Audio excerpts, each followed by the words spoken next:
प्रश्न, अभाज्य गुणनखंड विधि द्वारा 96 और 404 का HCF ज्ञात कीजिए और फिर इनका एलसीएम ज्ञात कीजिए।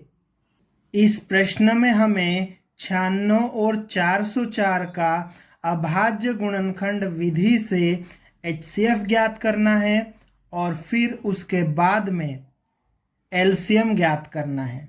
इस प्रश्न को हल करने के लिए हम लिखेंगे हल और 96 और 404 का अभाज्य गुणनखंड करेंगे। पहले हम 96 का अभाज्य गुणनखंड ज्ञात कर लेते हैं। तो 96 हम देख रहे हैं इकाई अंक 6 है। वे संख्याएं जिनका इकाई अंक 2, 4, 6, 8, 0 होता है सम संख्याएं कहलाती है। और अगर सम संख्या हो तो हम यहाँ पर कितना लिखते हैं, 2 लिखते हैं और फिर इसको स्टार्ट करते हैं। तो 2 के पहाड़े में 9 नहीं आता है, 8 आता है। कितनी बार में, 4 बार में। तो यहाँ 9 में से 8 गया तो कितना बचा, 1। तो 1 यहाँ बीच में आ जाएगा। तो इस तरह से ये 16 बन जाएगा। 2 के पहाड़े में 16 आता है, कितनी बार में, 8 बार में। तो 8 लिख दिया हमने। अब यहाँ पर ये 48 है, इसका इकाई अंक 8 है, अतः ये भी सम संख्या है। तो फिर से हम यहाँ पर 2 लिखेंगे। 2 के पहाड़े में 4 2 बार में आता है। 2 के पहाड़े में 8 4 बार में आता है। ठीक है, ये 24 है, इसका इकाई अंक 4 है और ये भी सम संख्या है। तो हम यहाँ पर फिर से 2 लिखेंगे। 2 के पहाड़े में 2 1 बार में आता है। 2 के पहाड़े में 4 2 बार में आता है। 12 ये भी सम संख्या है। तो फिर से हम 2 लिखेंगे। 2 के पहाड़े में 12 6 बार में आता है।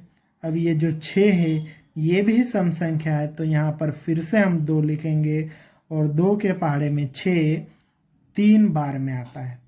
अब ये 3 विषम संख्या है और 3 सिर्फ 3 के पहाड़े में आता है। तो यहाँ पर हम 3 लिखेंगे। 3 के पहाड़े में 3 1 बार में आएगा। अब यहाँ पर 1 आ गया तो हम इस प्रोसेस को रोक देंगे और ये हमें जो मिला है ये अभाज्य गुणनखंड है। तो इसको हम यहाँ पर लिख लेते हैं। 2 कितनी बार है, देखो 1 2 3 4 5। तो 5 बार 2 लिख लेंगे। 1 2 3 4 5 और 1 बार 3। अब ये जो अभाज्य गुणनखंड है ना, इनके बीच में हम गुणा का चिन्ह लगाकर लिख लेंगे। ठीक है, अब यहाँ पर देखो ये जो 2 है ये कितनी बार आया है, 1 2 3 4 5। तो हम यहाँ पर 2 की घात 5 लिख लेंगे गुणित 3 कितने बार आया है, 1 बार। तो 3 की घात 1 लिख लेंगे। अब हम क्या करेंगे, 404 के अभाज्य गुणनखंड ज्ञात करेंगे।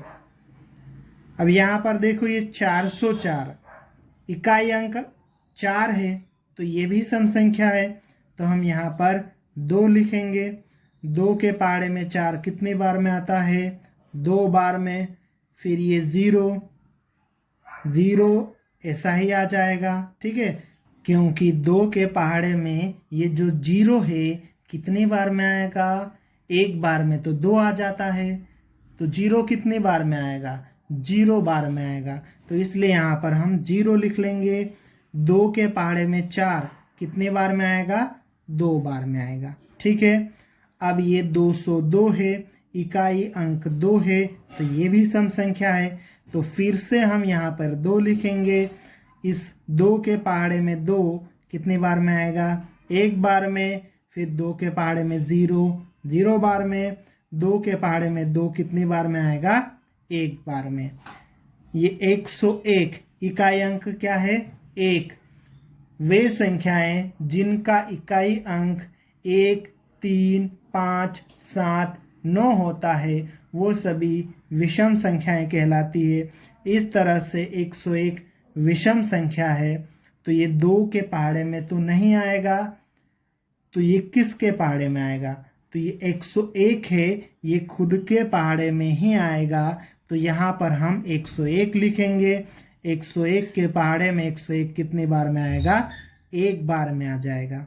ठीक है, इस तरह से यहाँ पर 2 कितनी बार आ जाएगा? 2 बार गुणित 101। यहाँ पर 2 कितनी बार आया है? 2 बार, तो हम यहाँ लिखेंगे 2 की घात 2 गुणित 101। इस तरह से हमने 96 के अभाज्य गुणनखंड और 404 के अभाज्य गुणनखंड ज्ञात कर लिए हैं। अब हम 96 और 404 का HCF ज्ञात करेंगे। तो लिखेंगे अतः HCF कोष्टक में 96, 404 बराबर। अब HCF जब हम ज्ञात करते हैं तो जिनका HCF ज्ञात करते हैं उनके उभयनिष्ठ गुणनखंड की सबसे छोटी घात लेते हैं, न्यूनतम घात लेते हैं। तो 96 और 404 में जो गुणनखंड उभयनिष्ठ होगा, मतलब कॉमन होगा, उसकी छोटी घात लेंगे। तो देखो जरा, यहाँ पर 96 में ये 2 है और 404 में भी अभाज्य गुणनखंड 2 है। ठीक है, 3 यहाँ है क्या? नहीं, 3 तो छोड़ दो।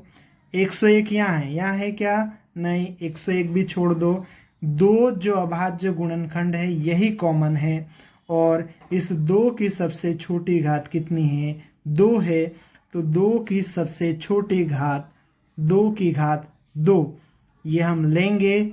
ये इन दोनों का 96 और 404 का HCF होगा। 2 की घात 2 मतलब 2 गुणित 2 कितना हो जाएगा? 4। इस तरह से 96 और 404 का HCF 4 हो जाएगा। अब हम इस HCF की सहायता से LCM ज्ञात करेंगे। अब हम यहाँ पर एक संबंध जानते हैं कि जो 2 धनात्मक पूर्णांक हो तो उन दोनों धनात्मक पूर्णांकों के HCF और LCM का गुणनफल उन दोनों पूर्णांकों के गुणनफल के बराबर होता है। ठीक है, तो ये हमने यहाँ पर लिख लिया कि A और B कोई 2 धनात्मक पूर्णांक है, तो इन दोनों के HCF और LCM का गुणनफल इन दोनों के गुणनफल के बराबर होता है। ठीक है, तो यही नियम हम यहाँ पर भी लागू करेंगे। 96 और 404 इन दोनों का HCF और इन दोनों का LCM का गुणनफल इन दोनों के गुणनफल के बराबर होगा। ठीक है, तो यहाँ पर हम क्या करेंगे? LCM ज्ञात करना हमें। तो इनका HCF कितना निकाला था हमने? 4। तो इन दोनों का HCF 4 यहाँ पर हम लिखेंगे, और गुणित ये LCM 96 और 404 का बराबर ये 96 गुणित 404। अब हमें यहाँ पर LCM ज्ञात करना है, तो LCM के साथ में ये जो 4 है इसको हम यहाँ से हटाएंगे, तो ये जो 4 है इसके साथ में गुणा में है, बराबर के चिन्ह के उधर जाएगा तो बटे में आ जाएगा। इस तरह से यहाँ पर LCM 96 404 ये तो ऐसा ही रहेगा। इधर वाला ये 96 गुणित 404 ये भी ऐसा ही है। ये 4 बराबर के चिन्ह के इधर गुणा में था, बराबर के चिन्ह के इधर आएगा तो इस पूरे के बटे में आ जाएगा। अब इसको सोल्व कर लेते हैं। 4 के पहाड़े से ये 4 एक बार में कट जाएगा, और 4 के पहाड़े से ये 4 एक बार में कटेगा, और ये 0 ऐसा ही आ जाएगा, और 4 के पहाड़े से 4 एक बार में कट जाएगा। इस तरह से 4 के पहाड़े से ये 4 एक बार में कट जाएगा, और 4 के पहाड़े से ये 404 101 बार में कटेगा। इस तरह से LCM 96 और 404 का LCM बराबर कितना आ जाएगा? 96 गुणित ये कितना है 101।